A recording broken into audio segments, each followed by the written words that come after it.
à tous, bienvenue sur la chaîne YouTube Mécanique Sportive, c'est Nicolas. Aujourd'hui, je vous retrouve pas très loin de Madrid qui se trouve par là, avec des belles montagnes derrière. J'ai trouvé cet endroit plutôt cool pour vous présenter la nouvelle Citroën C4X. Mais pas n'importe laquelle, cette fois-ci c'est la version électrique. Donc deux vidéos. Il y a la version en thermique que j'essaye, qui sera la version comme ça mais rouge, que vous pourrez retrouver sur la chaîne, et celle-ci, donc en blanc aujourd'hui, en 100% électrique. On va voir ce que ça donne, on va regarder un petit peu les consommations. Oups, j'ai perdu mon micro.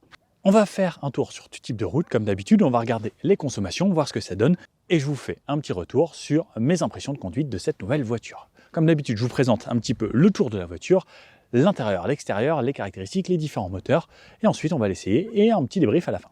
Bon alors, cette Citroën C4X, mais iC4X, qu'est-ce que c'est? C'est une voiture 100% électrique basée sur la C4X à partir de 41 900 € pour cette version. Sinon, les versions essence commencent, elles, à 27 600 €. Donc ça fait quand même une sacrée différence. Au niveau des motorisations, plusieurs choix. Soit de l'essence, soit du diesel, soit de l'électrique. Pas d'hybride, pas d'hybride rechargeable. On aura le choix entre le PureTech 1,2 litre 100 chevaux en boîte manuelle 6 rapports, le 1,2 litre PureTech 130 chevaux, donc ces deux versions en essence, mais le PureTech 130 chevaux, lui, aura la boîte EAT8, la boîte automatique 8 rapports, et il y a une version également diesel, le Blue HDI 130 également, boîte EAT8, boîte automatique. Très confortable, au quotidien, c'est vraiment l'idéal. Et cette version 100% électrique, donc la iC4X. Il y a eu la IC4, mais il n'y a pas de IC5X par exemple. Donc, petit avantage à cette voiture. Citroën vise 35% des ventes en 2023 en version 100% électrique. Donc effectivement, de plus en plus de voitures se retrouvent électriques de nos jours, puisque je pense que vous le savez, mais l'Europe a annoncé qu'en 2035, il ne fallait plus qu'il y ait de voitures thermiques vendues. Donc les constructeurs ont interdiction en 2035 de vendre des voitures thermiques. Donc il faut quand même se mettre à l'électrique et toutes les marques s'y mettent. Aujourd'hui, caractéristiques de cette voiture: 136 chevaux, donc l'équivalent de 100 kW, une batterie de 50 kWh. Alors oui, ce n'est pas très gros, ce n'est pas la plus grosse batterie qu'il y a, mais c'est annoncé pour 360 km en WLTP. Alors oui, forcément, on va faire un petit peu moins. Tout dépend des conditions d'utilisation, mais des fois, on peut y arriver assez facilement si on fait que de la ville, par exemple. Pour quelqu'un qui fait que de la ville, l'électrique, il n'y a rien de mieux. C'est confortable, c'est agréable, on n'a pas besoin de chauffer la voiture, pas de bruit. Silence, calme, c'est zen. Au niveau de la recharge, on aura le choix. On peut avoir le chargeur embarqué en 7,4 ou 11 selon l'option, et on va monter en charge rapide jusqu'à 100 kW de recharge. Il faut en gros 20 minutes pour pouvoir recharger l'équivalent de 20 à 80%. Comme c'est une plus petite batterie, même si on a une charge qui est moins rapide, comme c'est plus petit, ça recharge plus vite en pourcentage. Mais effectivement, en kilomètres, ce sera moins qu'une voiture qui recharge très rapidement. La voiture, elle pèse 1600 kg environ, ce qui est entre 300 et 400 kg de plus que la version standard en thermique.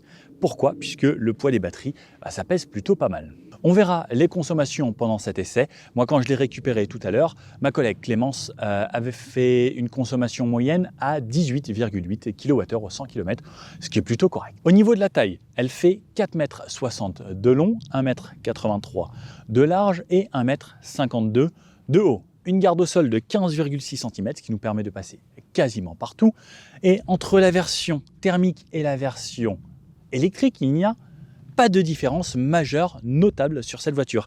Et ça, c'est plutôt intéressant. Alors, j'aime bien cette philosophie chez Stellantis, se dire, voilà, par exemple, quand on fait la C4 et la IC4, il y a juste un E sur le côté et à l'arrière qui change. À l'intérieur, les compteurs juste rapidement parce qu'on n'a pas de contour. À part ça, sinon, c'est la même voiture. Et ça, je trouve ça intéressant parce qu'il y a des personnes qui disent « Ok, j'achète électrique, je veux un truc totalement extravagant ou totalement futuriste parce que c'est électrique. » Et il y a des marques comme ça qui se disent « Non, on va garder la même voiture, on va faire la même chose en thermique et en électrique. » Alors moi, je suis pour, parce que des fois, j'aime bien le design d'une thermique et je me dis « Si elle est en électrique, ça pourrait être cool. » N'hésitez pas à me dire, vous, ce que vous en pensez. Est-ce que vous préférez qu'une voiture électrique soit totalement différente et on se dise, OK, lui, il roule en électrique. Par exemple, une Tesla, on la reconnaît immédiatement. Ou est-ce que vous aimez bien ce principe de, non, la voiture, c'est une voiture, donc pourquoi elle devrait changer totalement? Au niveau du rayon de braquage, elle braque plutôt bien, cette voiture, à 10,90 m. En dessous des 11 mètres, c'est plutôt bien pour une voiture de 4,60 m. Elle existera en 6 couleurs. On a du bleu, du blanc, du rouge et du gris. 2 gris différents. En blanc, je la trouve sympa. En rouge, j'ai beaucoup aimé. En gris noir, c'est plus fade, vous me connaissez quoi. Au niveau des intérieurs, on aura plusieurs choix également. On aura du tissu, du cuir et même du cuir avec des finitions en alcantara pour les plus hautes versions. Au niveau de l'avant de cette voiture, le X qui se dessine bien, en plus ça colle bien avec C4X, vraiment la forme de X à l'avant, on verra avec les feux à l'arrière également. Les chevrons ici bien arrondis qui intègrent une caméra à l'avant, une caméra à l'arrière, pas de vraie caméra 360 chez Citroën. Ça simule une caméra 360 avec les caméras devant et derrière. Quand on avance et qu'on recule, ça mémorise sur le côté pour vous donner un effet 360 degrés. Sous le capot, donc moteur 100% électrique sur cette version, ou comme je vous disais, soit de l'essence, soit du diesel, selon ce que vous préférerez. Au niveau de la calandre, c'est ouvert partout, donc entre la version essence et la version électrique, aucune différence. On a toujours le capteur ici d'aide à la conduite pour le régulateur adaptatif. On peut voir que les chevrons ici influent sur la calandre et les plastiques qu'il y a à l'intérieur. Donc on voit les chevrons sur le côté également qui se dessinent. Partie peinte sur le haut et ensuite plastique sur la partie basse. On a ici des inserts qui peuvent être de différentes couleurs selon la version choisie, la couleur et la combinaison que l'on souhaite. Des capteurs de parking et une garde au sol assez haute qui permet de passer sur quasiment tous les chemins du moment que ce ne soit pas du vrai off-road. Sur le côté, cette forme très atypique, qui maintenant n'est plus trop atypique puisqu'il y a la C5X qui ressemblait à ça, mais encore un petit peu différente, encore un petit peu plus longue, mais avec cette version coupée. Toutes les marques font de plus en plus de coupés, des sortes de SUV, comme on peut le voir là, c'est un petit peu SUV, avec ces arches de roue, cette garde au sol un petit peu plus haute, et cette façon coupée, mais c'est mi-berline, mi-SUV, mi-un petit peu tout. N'hésitez pas à me dire ce que vous en pensez de toutes ces versions coupées qui sortent. Alors, je pense que si les marques le font, c'est que vous aimez bien. Ça, qu'est-ce que vous en pensez? Même la nouvelle Peugeot 408, un peu ce style-là, voire un petit peu plus grosse. En fait, il se crée plein de nouveaux modèles et plein de nouveaux styles. Alors, c'est bien parce que voilà, on renouvelle à chaque fois de nouvelles choses et de nouveaux styles. N'hésitez pas à me dire ce que vous en pensez. Donc 4,60 m d'ici à tout là-bas, donc ça en fait une voiture assez longue. Un empattement de 2,67 m, donc entre les roues avant et les roues arrière, ce qui laisse pas mal de place à l'intérieur. Et surtout, on verra après qu'on a même un grand coffre. Au niveau des jantes, on a du 18 pouces aujourd'hui. J'aime bien le design de ces jantes. Qu'est-ce que vous en pensez avec le diamantage comme ça? Je trouve que ça ressort bien et ça pète bien. J'entends 18 pouces, des pneus à flanc assez haut avec des pneus en Ipremacy pour le minimum de résistance au roulement et faire le maximum de kilomètres et consommer le moins possible. Et toujours des suspensions à butée hydraulique de chez Citroën qui vont amener un certain confort à cette voiture. Sur le côté, donc, on peut voir toutes les arches de roue ici en plastique, le plastique qui fait tout le bas et qui fait tout le tour de la voiture. Des rétroviseurs ici en noir et on a le toit ouvrant sur la partie avant. Pas de grand panoramique, mais un petit toit ouvrant sur, on va dire, de là à là. Plutôt sympathique. Des poignées très simples, cette partie plastique ici. Et de l'autre côté, à cet endroit-là, on retrouvera la trappe de recharge. Comme je vous disais, on peut recharger en 7,4, 11 si on prend l'option, ou 100 kW en recharge rapide sur les bornes Unity par exemple, ou les autres. Petite spécificité, la pompe à chaleur est inclue de série sur cette voiture. Ça, c'est un vrai plus. Sur l'arrière comme sur le côté, on retrouve juste un petit E ici, comme le E du Citroën avec le tréma, pour nous rappeler que c'est une version 100% électrique. On enlève ça, je ne pourrais pas distinguer, à part avec les échappements ici que l'on n'a pas, mais cette version d'une thermique ou d'une électrique, si j'ai pas un œil assez aiguisé. Ici, pas d'échappement. Sur la version de ce matin à 130 chevaux, on avait 2 vrais échappements. C'était assez joli, ça donnait un côté un petit peu plus sportif à cette voiture. Là, celle-ci, non. Une sorte de queue, un petit peu de canard ici sur l'arrière, avec un profil retravaillé pour l'aérodynamique. Et cette voiture électrique a été retravaillée un petit peu également en dessous au niveau des roues, devant les roues avant, avec des petits déflecteurs sous la voiture, avec une sorte de fond un petit peu plus plat que la version thermique pour justement jouer sur l'efficience et le CX de cette voiture qui est d'environ 0,29. Vitre assez inclinée, pas d'essuie-glace ici. Le troisième feu stop est inclus ici derrière la vitre, une antenne type requin, cette petite queue de canard, le logo Citroën avec l'écriture IC4X. Partie plastique ici, caméra de recul et petit diffuseur ici peint avec des petites parties plastiques également et les radars de recul. Des feux en LED. Pareil toujours avec cette interprétation en X. Donc hop, de ce côté-là. Feu full LED à l'avant comme à l'arrière. Et un coffre qui est plutôt généreux. Donc on le voit, c'est une malle de coffre qui s'ouvre, pas d'automatisme, à la main. Et on a un coffre de 510 litres. Lorsqu'on rabat les banquettes, on a jusqu'à 1360 litres. Alors c'est un petit peu de fouillis là-dedans, mais comme j'ai l'habitude de le faire, vous allez bien sûr me voir dedans. Hop. Voilà. Donc ça rentre sans problème. On pourrait rentrer à deux en se serrant un petit peu, en se mettant en quinconce. Bon, c'est pas les plus faciles, les coffres comme ça pour rentrer avec l'ouverture ici. Il y a plutôt pas mal d'espace. Et en dessous, on retrouve une roue de secours si l'on souhaite ou un kit anti-crevaison. Mais il y a encore de l'espace sous le plancher. Le triangle est situé juste ici. Allez, je vous montre l'intérieur rapidement. Si vous voulez voir à l'intérieur un petit peu plus détaillé, je vous conseillerais d'aller voir la vidéo sur la même version, mais en 100% thermique. Donc, pour vous montrer très rapidement l'intérieur. Aujourd'hui, on a une finition cuir sur cette version, ici en 100% électrique. Le toit, ici, ouvrant sur cette partie avec un beau soleil aujourd'hui. C'est magnifique. Un tunnel central à cet endroit-là et le plancher n'a aucune différence entre la version thermique et la version électrique. J'aurais peut-être aimé totalement plat ici puisque justement on est en batterie. Des portes ici, full plastique quasiment, un petit cuir ici, les vitres et l'intérieur pour ranger des bouteilles. La climatisation à l'arrière, 2 ports USB, un port USB type C et un port USB type A. La banquette se rabat en 2 tiers, 1 tiers et on a bien sûr les fixations Isofix et Top Taser ici à l'arrière avec la ceinture qui se situe sur la banquette directement. Voilà la vue sur l'arrière avec ce beau paysage. Sur le plafonnier, on a également des lumières juste ici et on les retrouvera là-bas à l'avant également. Hop. Les poignées de ce type-là et lorsqu'on appuie et qu'on a la clé dans la poche, on peut verrouiller le véhicule. Des sièges plutôt sympathiques qui sont massants, réglage électrique, mais l'avance se fait quand même sur le rail en manuel. Donc ces sièges full confort et ce petit toit très sympathique. La porte à l'avant, on a du moussé sur le haut, du plastique ici, ensuite du cuir là, les fenêtres, réglage des rétroviseurs et un petit peu d'espace ici. Bon, je vous refais pas tout l'intérieur, sinon allez voir l'autre vidéo et allez directement au chapitre intérieur.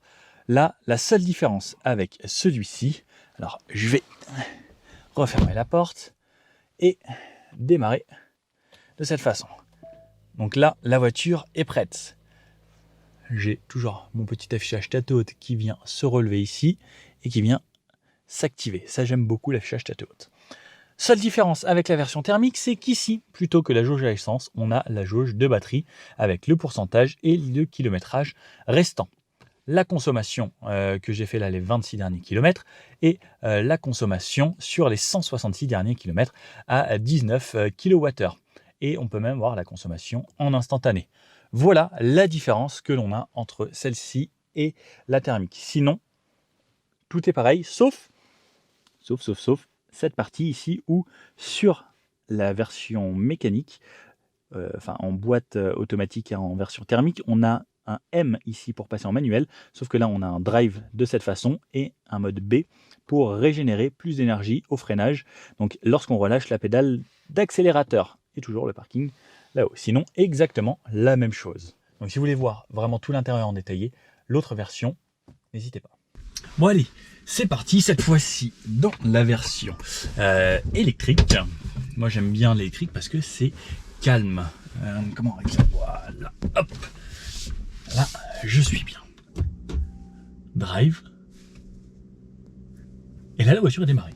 Ça, c'est le vrai plus du côté électrique. Alors, ce que j'adore, c'est vraiment ce silence. Donc, on va avoir une voiture à la fois confortable et à la fois silencieuse. Parce que je peux parler vraiment tout doucement. Et là, ça devient intéressant. Enfin, vous entendez? C'est très calme. Là, je suis en montée. Il n'y a pas un moteur qui va monter haut dans les tours ou quoi que ce soit. Et ça devient vraiment, vraiment plaisant. Pareil, on peut s'arrêter en plein milieu. Aide au démarrage en côte. Encore plus facile avec une électrique. Parce qu'il y a du couple instantané. Et en fait, il n'y a vraiment pas de patinage ou quoi que ce soit. C'est le moteur va partir tout de suite, tout seul. Donc, nickel. Allez hop. C'est parti. Bon alors. Ensuite, lorsqu'on est même sur du chemin. Alors, on va entendre un petit peu les graviers et autres. Mais la voiture se veut quand même plutôt confortable. Alors, on va essayer de pas trop salir la voiture.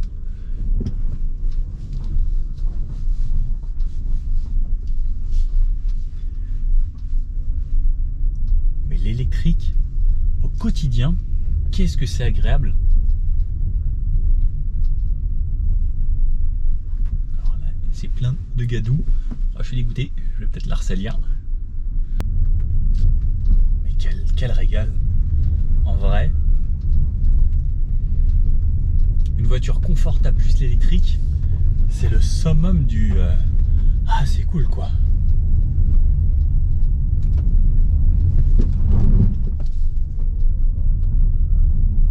Puis même là ça change de terrain et autres. Ils sont quand même doués Citroën hein, sur la suspension et le confort. Donc j'ai remis à zéro mes consommations en électrique. Et on va voir ce que ça donne. Donc on va faire vraiment tout type de route, pareil un petit peu d'autoroute, hein, sans que ça patine un peu. Parce qu'on a beaucoup de couple avec l'électrique. Et allez, je vais me mettre à 50. Donc là je suis en mode D, je peux me mettre en mode B également. Le mode B qui est le mode break qui régénère un petit peu d'énergie. Donc on n'a pas de palette. Le mode B, il a qu'une seule force de récupération.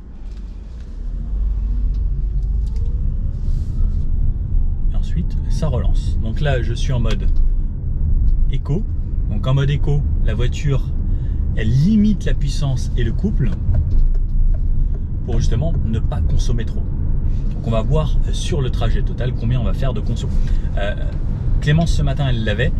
Sur son trajet ce matin, sur 140 km, elle était une moyenne de 18,8. Donc on va voir combien je vais réussir à faire moi sur un autre trajet. Là, il me reste 56%, la voiture m'affiche 172 km d'autonomie restante avec 56%.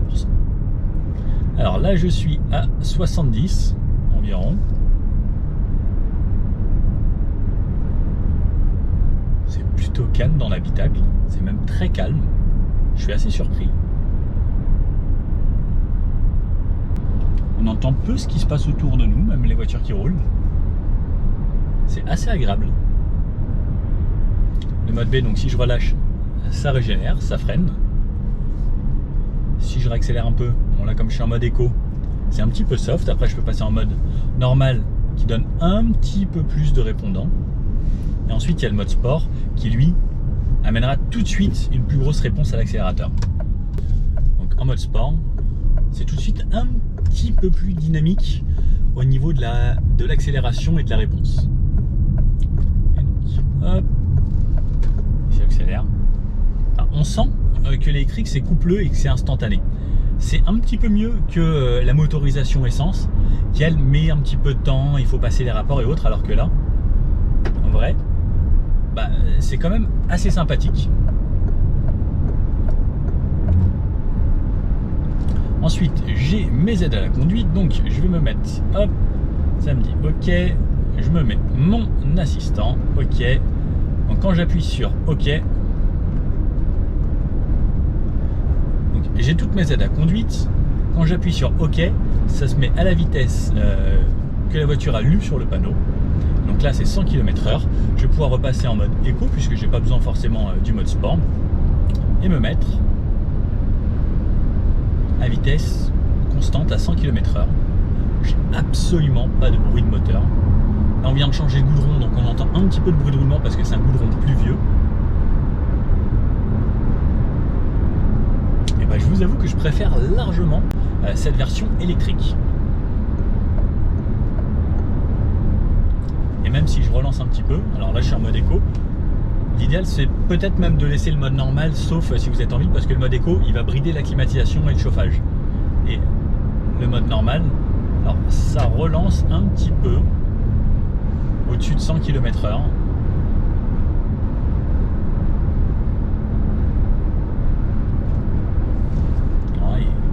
Et c'est confort. Alors, au niveau de la suspension, de la direction et autres, on sent que la voiture est un petit peu plus lourde que la version thermique. Donc ça se ressent un petit peu quand on l'emmène sur les côtés ou qu'on zigzague.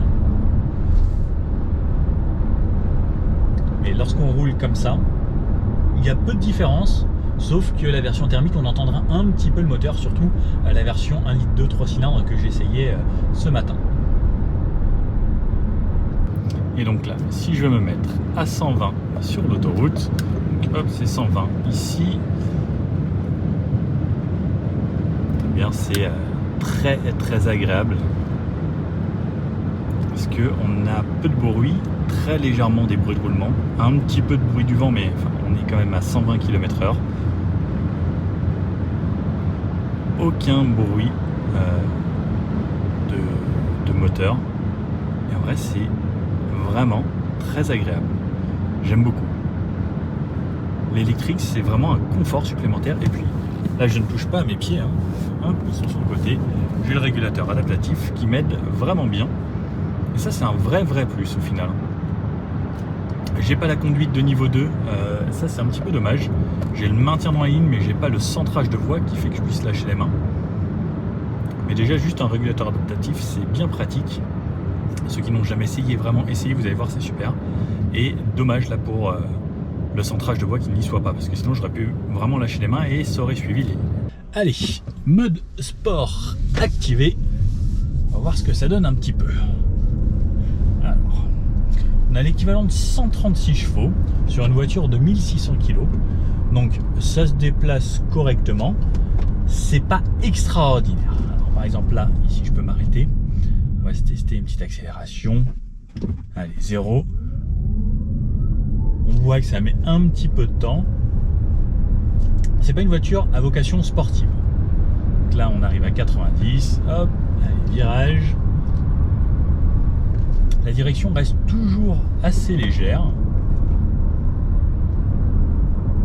Alors, on va pas y aller trop fort non plus, mais on voit que la voiture s'appuie un petit peu. On entend les pneus qui disent « Nico, s'il te plaît, n'abuse pas ». Au niveau du freinage, on a d'abord un freinage régénératif et ensuite on vient attaquer les plaquettes. Et en fait, on a un bon rythme. On s'en rend pas compte, c'est comme la version thermique. Et encore moins compte là, parce que c'est hyper silencieux.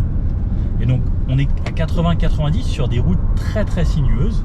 On sent que c'est un petit peu lourd, mais pas tant que ça, parce que 1600 kg, et ben c'est pas extrêmement lourd. Et en fait là je suis au-dessus de la limitation, mais je le sens pas du tout parce que c'est tellement confort. Et la voiture est, en fait on est serein dedans, on est bien, et c'est vraiment très confortable. Et dans les virages, alors ça s'appuie un petit peu. Je pense que c'est assez bluffant. Ça n'a pas l'effet de la C5X où c'est vraiment trop mou.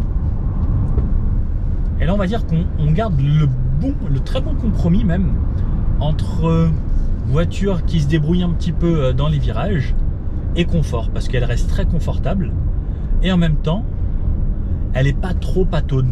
Et quand on bouge un peu, alors oui ça prend un peu de roulis, mais ça reste correct. C'est un bon compromis pour quelqu'un qui veut rouler cool, mais qui roulera pas sportivement, clairement.